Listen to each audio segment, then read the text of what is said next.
Shalom, perkenalkan saya Giska. Saya lahir dari keluarga yang utuh. Saya punya papa, saya punya mama, dan saya punya kedua orang kakak. Dan saya anak terakhir. Meskipun saya lahir dari keluarga utuh, namun saya tidak merasakan sosok ayah dalam diri papa saya, yang mana biasanya seorang papa adalah seorang yang mengayomi, bertanggung jawab, dan sayang kepada keluarganya. Tetapi dalam diri papa saya tidak menemukan itu. Papa saya memiliki karakter yang keras, egois, cuek, dan tidak peduli keluarganya. Bahkan segala keputusan menyangkut di rumah pun mama yang mengambil keputusan.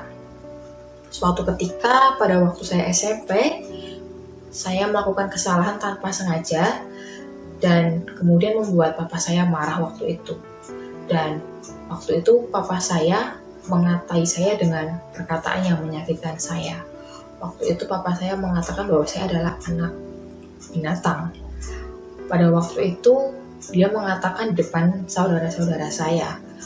Karena pada waktu itu saya masih kecil, saya langsung menangis, saya masuk ke kamar dan saya merasa sakit hati dan sempat menyimpan akar pahit waktu itu. Dan saya waktu itu memiliki dendam kepada papa saya bahwa ketika besar nanti saya akan balas semua perbuatan papa saya. Kemudian seiring berjalannya waktu saya bertumbuh dalam akar kepahitan dan hubungan saya dengan papa saya memang tidak dekat. Kemudian hari demi hari berlalu dan saya mengikuti sebuah sesi mengenai hati papa.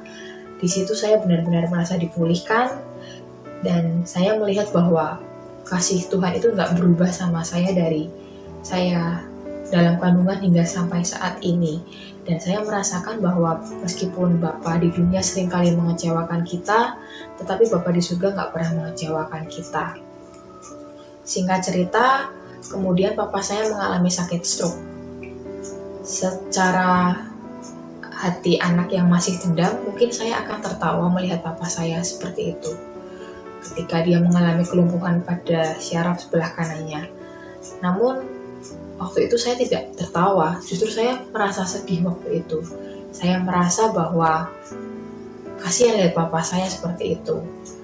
Kemudian meskipun papa saya mengalami sakit seperti itu, tapi tidak merubah wataknya yang masih keras. Namun saya belajar bahwa kekerasan akan kalah dengan kelembutan. Jadi semenjak saya mengalami sesi papa itu, kehidupan saya berubah. Saya lebih menghormati papa saya lebih menghargai dia. Bahkan saya bisa ngobrol sama dia. Bahkan ketika dia mengatakan yang menyakitkan saya hanya bisa tersenyum. Bahkan saya sempat ajak bercanda dia. Nah, bagi saya mungkin Bapa di dunia ini mengecewakan, tapi Bapa di surga tidak pernah mengecewakan. Bapa di surga selalu ada untuk kita di saat apapun kondisi kita. Mau bagaimanapun kita, Bapa di surga selalu menerima kita apa adanya. Dan setelah saya mengikuti sesi hati Bapa itu, saya memiliki tekad, saya memiliki prinsip bahwa saya akan melakukan yang terbaik selama saya ada, selama saya hidup, saya akan memberikan yang terbaik untuk kedua orang tua saya. Karena orang tua saya adalah salah satu lembaga yang Tuhan pilih untuk saya. Tanpa mereka, saya nggak ada di sini. Saya nggak akan hadir di dunia ini tanpa mereka. Jadi sebagaimanapun kondisi orang tua saya, mereka tetaplah orang tua saya dan saya wajib menghormati mereka. Dan prinsip ini akan saya pegang sampai seterusnya, bahwa saya akan memberikan yang terbaik dari apa yang saya miliki, meskipun papa saya mungkin belum bisa berubah menjadi lebih baik.